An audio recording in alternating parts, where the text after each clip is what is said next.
Good morning, Elkhorn Area School District community. This is Jason Tadlock, Superintendent of the Elkhorn Area School District.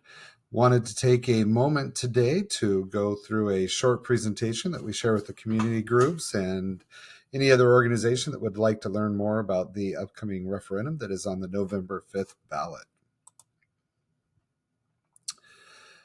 Embedded in this presentation is a video related to school finances in the state of Wisconsin and how it works. I'm not going to share that in this presentation, but the link is there. You're more than welcome to watch it, and I would highly encourage you to do so. School funding in the state of Wisconsin, and any state for that matter, can be very complicated. This video does a good job of explaining how that works and how it impacts schools. So how did we get here? Why are we in this situation where we need to go to referendum and ask the community to support the school district on what's an operational referendum, which is very different from a building project referendum, which we have had in the past? This really goes back to that state funding formula, how it works, and how the paradigm kind of shifted back in 2009. This chart shows when the state deleted language that in the past, the revenue limits that school districts have, which are based off of how much a district can spend, multiplied by the number of resident students they have. Those were actually set all the way back in 1993. And for the first 16 years, the revenue limits would automatically increase each year in accordance with CPI. In 2009, under Governor Doyle's administration, the last biennium budget, they deleted the language that automatically increased the revenue limits to keep them in line with CPI. Districts for the first 16 years of revenue limits were able to manage their budgets, balance them, and live within their means, as people say.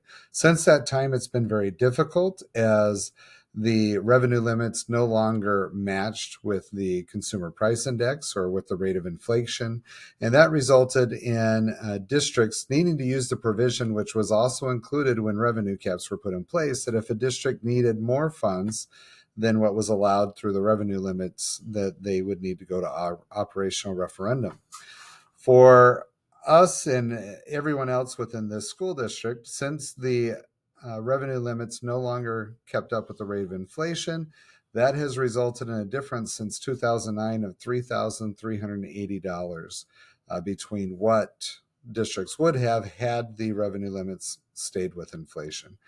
For us, that ends up being over $9 million of a lost revenue compared to the price of inflation. It's gotten to the point where it's really going to significantly impact our operations, our services, and what we're able to do for students if we don't get a operational referendum allowing us to increase the revenue limit. In 2023, you may remember that the district did go to a referendum. We had 2 operational questions on the ballot. Both of those questions were rejected. So the school board, the following September, convened a financial ad hoc stability committee, and they studied for several months the scenario, the situation, and this committee was charged with bringing a recommendation back to the board. They did so in December of 2023. The school board then took that recommendation, held budget retreats in March and April of 2024, and made the decision ultimately to go ahead and follow the ad hoc committee's recommendation, which included doing additional cuts to the budget to the tune of $1.75 million over 2 years, in combination with going and asking for a recurring referendum from the community.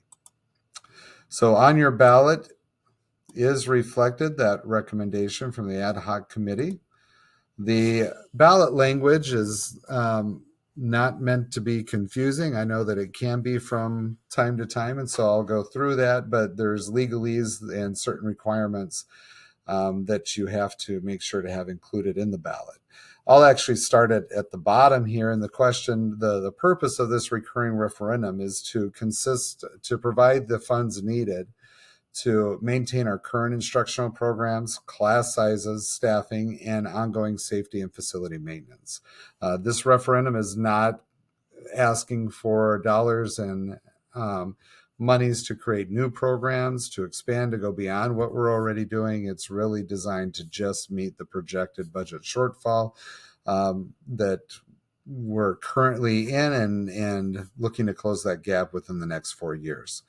So it consists of increasing our revenue limit by 1.8 million this year, 1.8 million the following year, and then 1.7 million the subsequent year, and 1.7 million, for a total of $7 million from that point forward.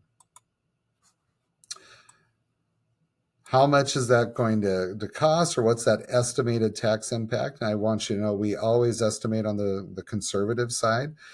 This can change. There's lots of factors that go into that, including the property values, how much state aid is provided from the state, and so forth, which offset that.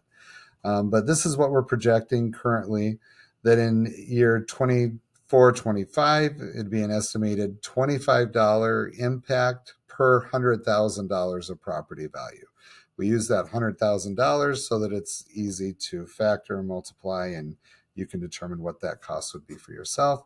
This chart here shows you as we go through, it does increase by $25 per $100,000 of property value each subsequent year as that referendum dollar amount increases. So if you'd like to get more information or have any questions, I'd invite you to reach out to myself at any time. The election day is November 5th. Of course, there is early in-person voting and absentee voting as well. You can go to My Vote Wisconsin to determine your status, register to vote, or request an absentee ballot. And please visit our school website. There's an information page where we go very in-depth on any of the different topics related to the referendum. I will also create a series of short videos getting more in-depth into facts and questions that people have. Thank you very much for your time. Have a great day, and I wish you the best.